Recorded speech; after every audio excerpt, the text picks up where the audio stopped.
Nigeria and Biafra.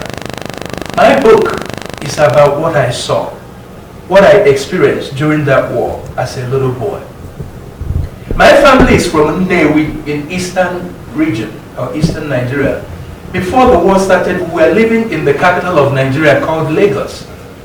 My father was a social welfare officer at the Yaba College of Technology in Lagos. My mother was a nurse.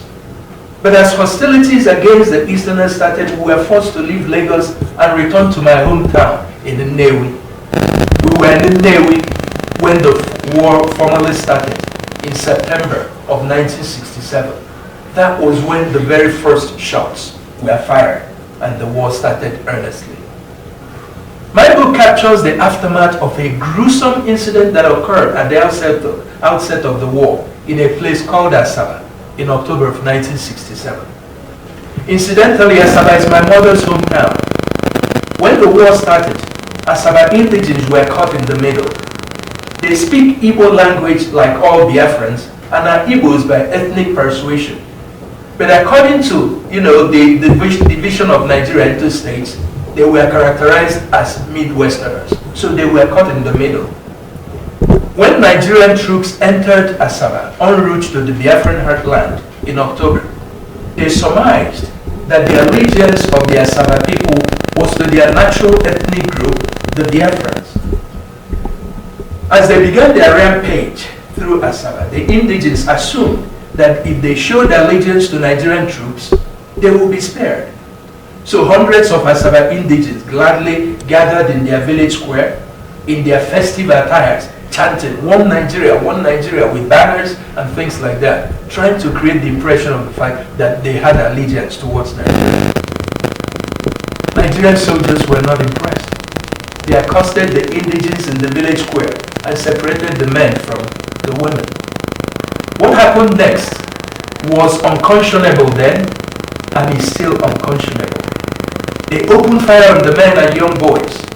Hundreds lay dead, and the women folk were forced to bury their dead. What you see here is a real picture of my family, my maternal family in Asaba, people who were affected. During the massacre, my maternal grandfather, G.W. Gwam, in black suit, sitting third from left, was killed. My uncle, Gibson Gwam, standing in the back, second from right, was also killed. A young man that had all his future in front of him.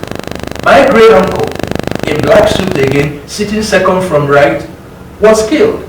Many other relatives were killed. Now, my book captures what happened when news of the gruesome massacre came to my mother in the Nnewi. In one fell swoop, she lost her father, her brother, and her uncle. One of the most frightening aspects of the war started slowly but later became a constant feature over Biafra. Nigerian jets perfected the act of indiscriminately dropping bombs over civilian targets like homes, schools, hospitals, markets, and refugee camps. After each episode, they left immense destruction in their wake. The result was that more civilians, children, and women died in this war than those actually fighting in the war front. Before my town, Nnewi, witnessed her very first air raid, we were advised because there was so much rumor during that war. Think about me as a 7-year-old, 7 going to 8. You're hearing all kinds of rumors. One of the rumors we heard was that we were advised, if you're walking around or playing and you sense that the Nigerian airplanes were in the skies, you just stand still. Just stand wherever you are. Don't move. You know what the logic is? The logic from that rumor was that the pilots will think we were tree trunks and fly away. Well, when I flew in a commercial aircraft for the very first time in 1979, 9 years after the war ended, as the plane was descending, I could clearly tell the difference between trees and humans. You all can bear me witness that as the plane is descending, you see everything unless you have a very bad sight. It then dawned on me that during the war, Nigerian pilots saw their targets. They saw us clearly as we were standing still. No wonder the aftermath of their missions were always deadly, with mass civilian casualties, where people will be standing around. In Biafra towns like Aba, Owerri, and Port Harcourt, mangled and charred bodies of human remains became constant features after the air raids. Families usually picked up bits and pieces of their loved ones for quick burials. As soon as the war went into full gear, in addition to military siege, another tactics employed by Nigeria to subjugate and subdue Biafra was land and sea blockade. The soldiers blocked every avenue that Biafra had for the importation of food. This severely limited and even prevented the delivery of food into Biafra. Some charities that vowed to continue helping starving children started clandestine food drop operations at night. In spite of their best efforts, food scarcity was worsening. As the world protested the inhumanity of the blockade, Nigeria asserted that starvation was a legitimate instrument of war, so they pressed on with this policy. Common food items became exceedingly scarce. A form of malnutrition disease called kwashiorkor started. It was affecting most of the Biafran population, but was harder on children. For victims of the ailment first, their complexion will start changing. Then their stomach will become bloated.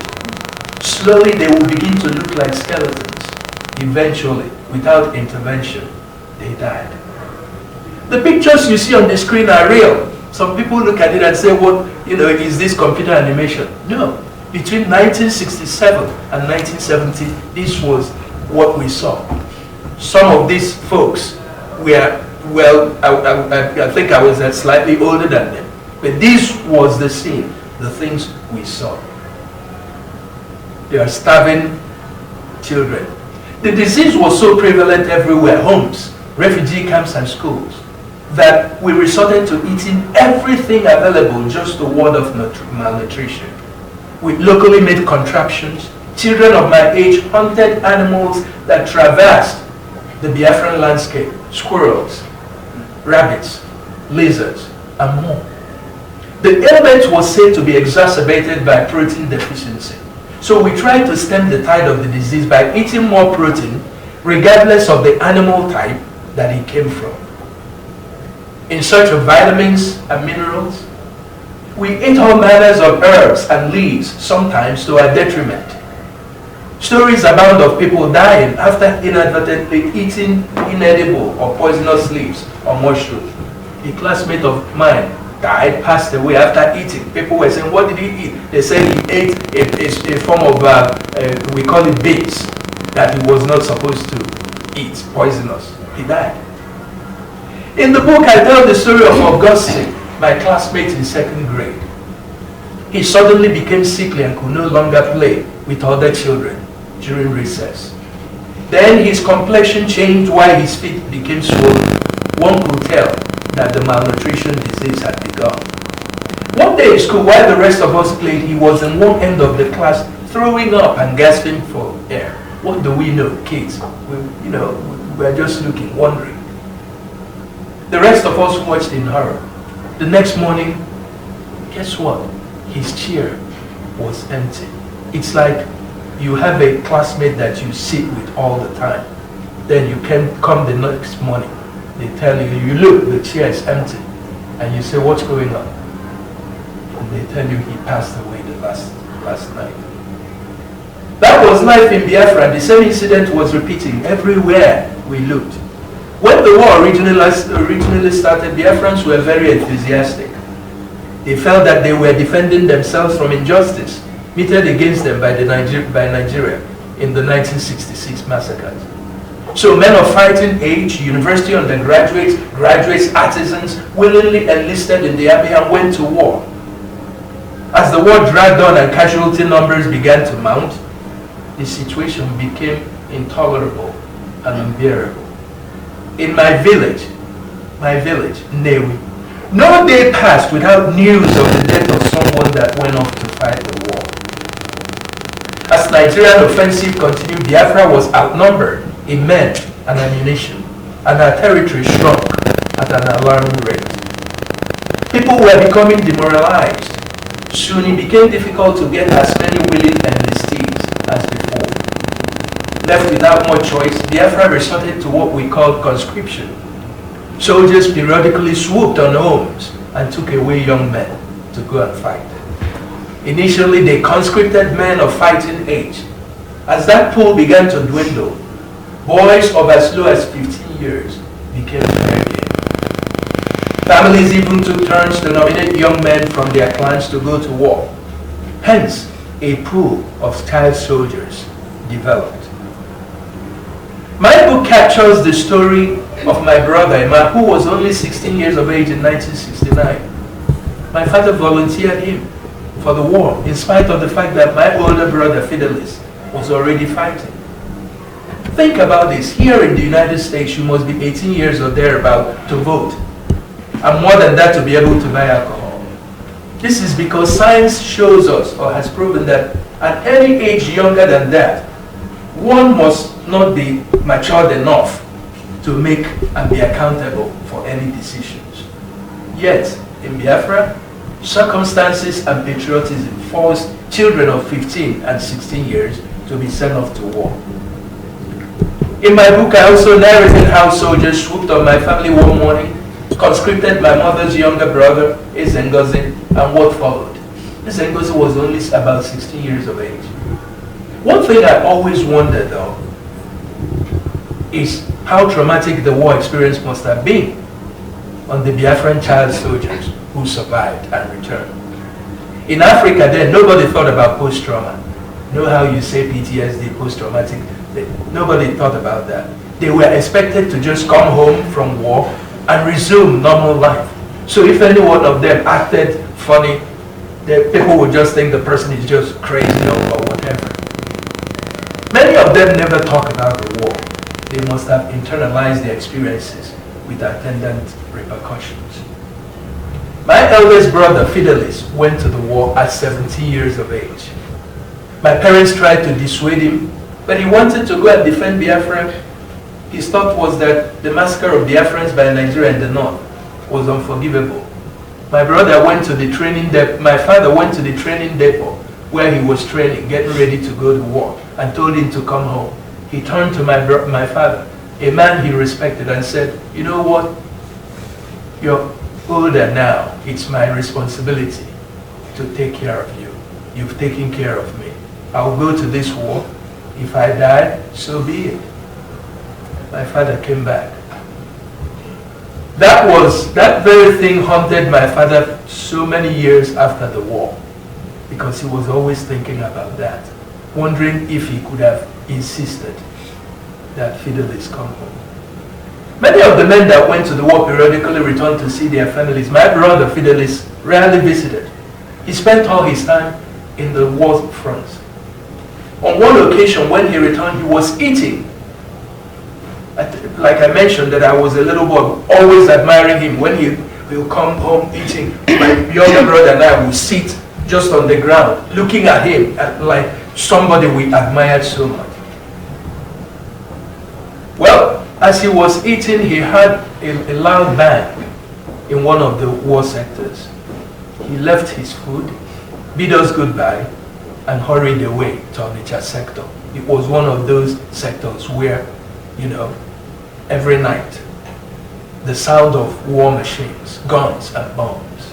Sometimes, even at my age, I would sit in one corner thinking, every bit of this sound I hear probably ends the life of somebody. For me, it was a daily mental agony when the war ended and Fidelis did not return. A brother I loved and looked up to was missing. I would sit around and think of what it would be like if and when he returned. Days turned into weeks, into months, and still no Fidelis. My mother will not give up though. She went any and everywhere to look for her son. We constantly got one lead or the other as to the whereabouts of my brother, but they amounted to nothing. They were kind of ruse. One day a woman appeared because my mother was running a maternity home in Nnewi when she moved from Lagos to Nnewi. So a woman one day appeared in her maternity home where she was treating other women. She told my mother that some people from the Midwest came to her house the previous day, and during a discussion, they said that one Fidelis Uzokwe was seen in a place called Onono. According to the woman, Fidelis had removed his Biafran uniform after Nigerian troops overran the place. It was a common thing. When the Nigerian troops will come into a certain and seize a certain town, some soldiers, of course, will, to avoid detection, will take off their uniform. But sometimes they won't find, civilian uniform to wear. So according to that woman, she said that Fidelis took off his uniform and had nothing to wear to come back to Nnewi. The woman advised my mother to hurry down to Nnono with clothes for my brother. My mother was a little reluctant to pursue this lady. Not too long before then, someone had given her the same type of story. She went around the Nnewi searching for my brother to no avail, going through all this emotional yo-yo. This time though, she felt a little assured because she knows the woman that told her that. Nonetheless, my mother wanted to verify the story with the people. But the woman that gave her this message said that the people had gone back to the Midwest. My mother came home that evening from her maternity and narrated her encounter with this woman with measured optimism. But she concluded that she was going to go to Onono to look for Fidelis. And so she asked my father to provide some clothes for her to go with. Very early the next morning, we prayed for a successful journey and wished her well. She set out for Onitsha, en route to Onono. The journey to Onitsha in a rickety vehicle was not very pleasant. Being her first time of venturing outside the Nnewi after the war, she saw the devastation that the war left behind for the first time. The roadside was littered with charred vehicles and abandoned war machines.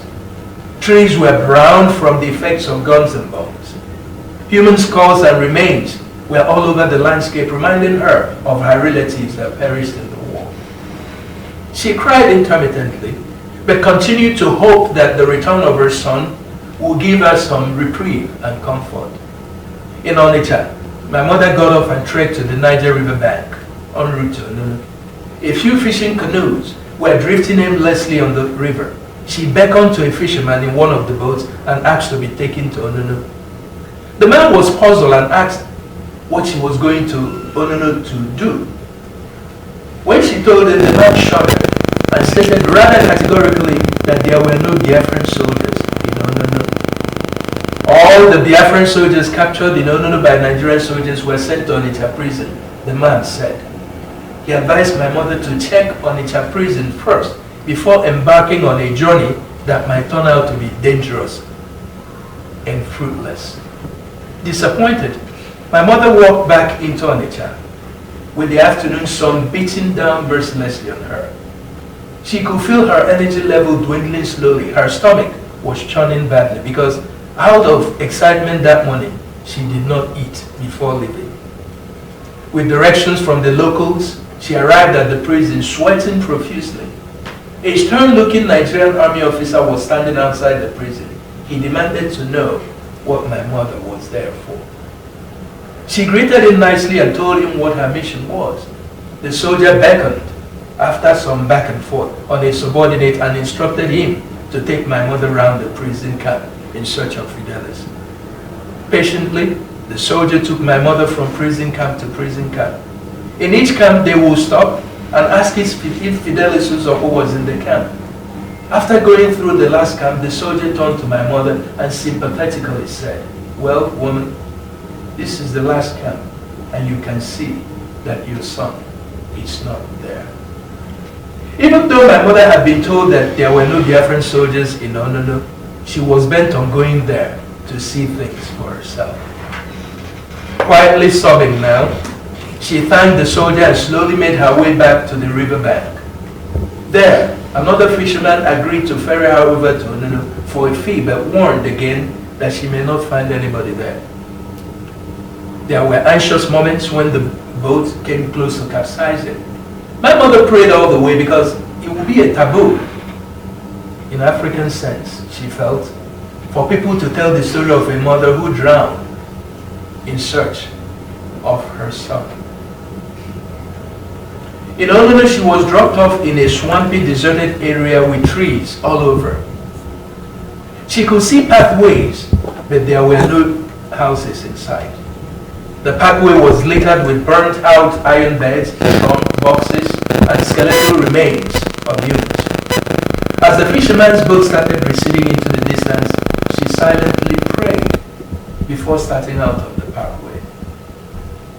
There were very little signs of habitation in the area, but she could see destruction of lives and property all over.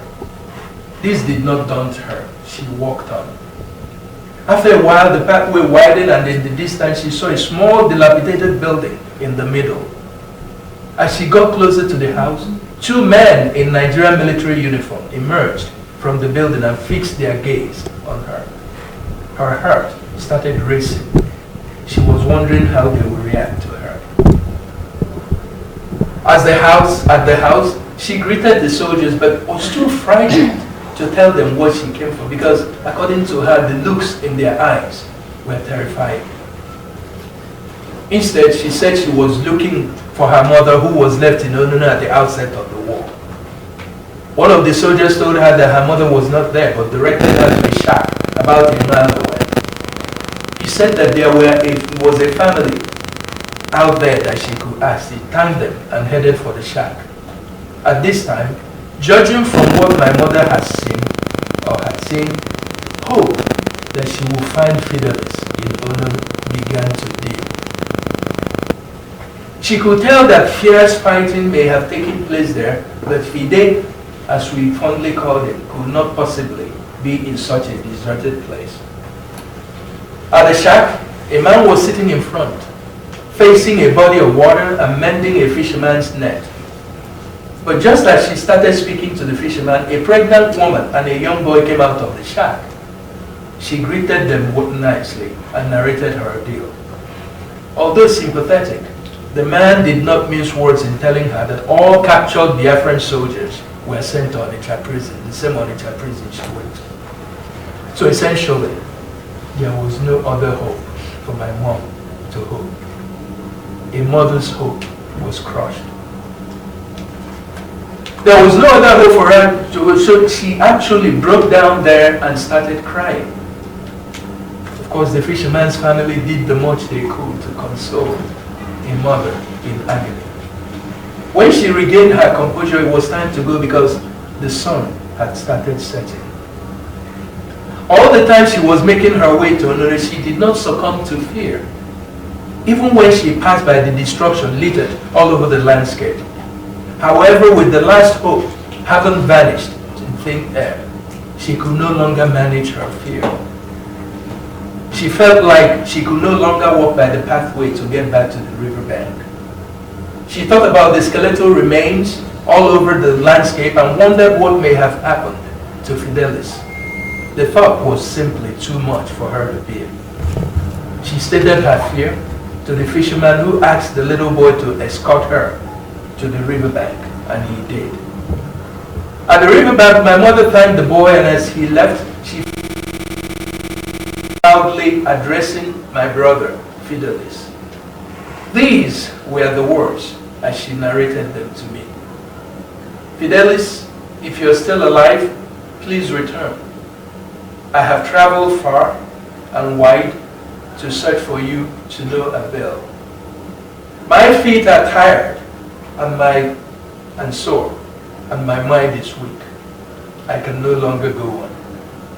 If you are no longer living, I assure you that in my next lifetime, I will be your mother again, because you made us proud. Godspeed you. At this time, her face was drenched with tears. She let loose all the emotions that had been building up in her. She cried until her eyes dried out on their own. As she was washing off her face, she heard the swishing sound of a fishing boat nearby, and when she raised her head, a canoe was approaching. She beckoned on the fisherman, who ferried her into Onitsha.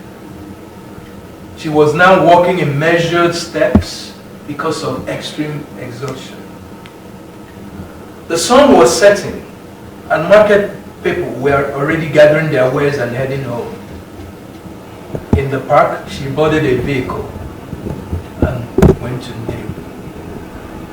Dusk was already gathering when my mother walked into her house that evening. Before she came back, concern about her own safety was reaching a feverish pitch. Early in the school on that day, I could not concentrate. During recess, I tried to occupy my time with soccer. But anybody that knew me then would know that something was wrong, because periodically I'll go sit down, thinking.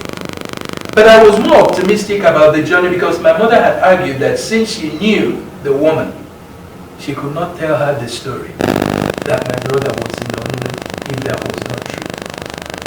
I kept counting the minutes, hoping for school to be over, while my imagination rambled on. How tall will be Fidelis now, I thought. Will he go back to his former school, Merchants of Light School, or go to another school? I was thinking. That evening, my mother narrated the story of her journey as we all cried, including my father. I had never seen him cry, but I saw him cry. Amidst sobbing and crying, she finished her story and then stated rather strongly that she would no longer embark on these journeys again. She made a statement that if my brother were alive, he would still find his way back to his compound. So apparently the woman that gave her that story had deceived a vulnerable woman and sent her on a wild goose chase that could have ended her life. Folks, I leave you with these thoughts. It is my fervent hope that this type of destruction of lives and property will never occur again in Nigeria. I realize that the ethnic groups are so many, and there are so many differences. And we still hear about killings occasioned by religious and ethnic differences. But I hope that Nigerians will learn to find strength in diversity instead of wallowing in strife and interethnic squabbles. The destruction, heartbreak, and devastation that war brings requires that it be the last resort in any conflict. No matter how noble a war is, lives will be lost. Family hopes and dreams will be shattered. Ours was shattered with the loss of my brother, my grandfather, my uncle, and relatives. Believe it or not, so many years have passed, but I still think about them. Especially my brother, I looked up to him. He was so brave. He was the guy that you walk around in the family, and once he's there, you know, in the African situation in those days, he was our protector. I still think about what he may have become in life if he were not mowed down senselessly in a senseless war. In Biafra, there was a woman who lost 3 sons to the war. She never recovered until her untimely death, years later, apparently from heartbreak. There were those that lost 2 sons. Others lost their only son. Little children died in their mother's hands from malnutrition. Some women were too malnourished, believe it or not, to even produce enough breast milk to feed their little children. I read this book not to apportion blame or in condemnation. I'm not condemning anyone. But I wanted to keep the searchlight on what happened from 1967 to 1970 in Nigeria and hopefully help ensure that it never happens again. I wrote this book to ensure that the children that senselessly lost their young and innocent lives, people like my second grade classmate, Augustine, that they are never, never, never Thank you for listening.